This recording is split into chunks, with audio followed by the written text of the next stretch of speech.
The fourth path to Torah secrets, errors. Eleazar my son, hearken unto my words, and I shall expound to you the fourth path to the uncovering of the well our forefather Jacob and Moshe, our teacher, did. Know this, my son. The fourth path to uncovering the secrets of the Torah is error. Now listen well, my son, and humble your heart, for Adonai opposes the proud in heart. There are those who say that the Torah proceeded from Adonai in its most pure and undefiled state. Yet they err, since they believe the Torah of Adonai can be written with pen and paper. Moshe, our teacher, said, "The word is very near you. It is in your mouth and in your heart." The prophet Yirmiyahu also said, "I will put my law in their minds and write it on their hearts." Thus, the law of Moshe, and even the gospel of Yeshua, cannot be the pure and undefiled word of Adonai. As such, it contains errors. These errors point to even greater teachings. One source of errors in both the Tanakh and the Brit Chadasha is found in the genealogies. The genealogies in the Tanakh have numerous errors because it was the tradition of our fathers to change their names frequently. As it is written, "Your name will no longer be Jacob, but Israel."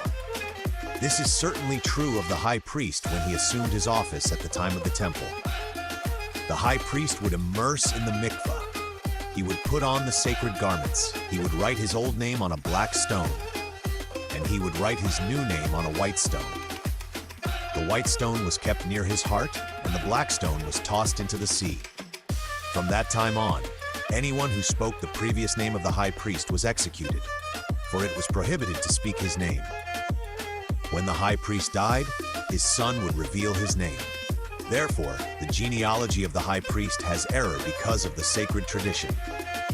The errors in genealogy not only applied to the high priests, but also to the kings of Judah and Israel. In most cases, the errors hide secret lineages regarding children born in what was considered to be shame. This shame may be egregious as a child born in adultery, or it may be benign as a child born of a low-born or foreign woman.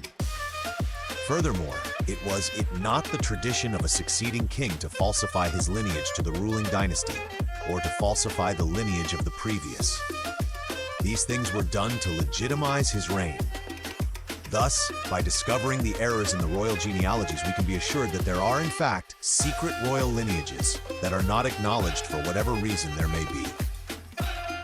The genealogy of the Moshiach is not without error or controversy, for the genealogy written in the book of Mattai is not the same as the genealogy written in the book of Luca. Now, my son, I sense that you are perplexed, for you may oppose me and say this is not so. But truly this is so. Yet more important is why this is so. For it speaks of the two Yeshuas. One Yeshua was born to Yosef and Miriam. One Yeshua was born to the high priest. Miriam mistook Yeshua, son of the high priest, for her own son when she presented her son in the temple. As it is written, "Why were you searching for me?" he asked. "Didn't you know I had to be in my father's house?" But they did not understand what he was saying to them. He asks, "Why are you searching for me?" Because the boy was not the son of Miriam. He says, "I had to be in my father's house," because the boy was the son of the high priest. Then it is written, "But they did not understand," because Miriam and Yosef did not recognize the boy was not their son. This cryptic message of the two Yeshuas speaks of the greater prophecy of the two Moshiachs. There will first come the Moshiach ben Yosef, who will gather the exiles of Israel. Then will come the Moshiach ben Dawid, who will bring the reign of heaven and destroy the wicked. We know that Yeshua was the son of Yosef, and it is written, "I was sent only to the lost sheep of Israel."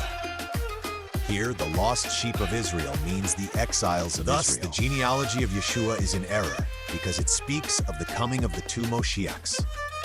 This is the clear distinction between the false prophets and the prophets of Adonai. The prophets of Adonai acknowledge the errors contained in the scriptures. These errors exist for different reasons, such as the imperfection of men, or because of the hidden knowledge they possess. Regardless of the reason for the errors, the prophets of Adonai recognize that the scriptures do contain errors and is not the incorruptible word of God. The prophet Yirmiyahu said, "How can you say we are wise, for we have the Torah of Adonai, when actually the lying pen of the Sopharim has handled it falsely?" Furthermore, Although the prophets of Adonai are aware of the error inherent in the scriptures, they do not deny God or the scriptures.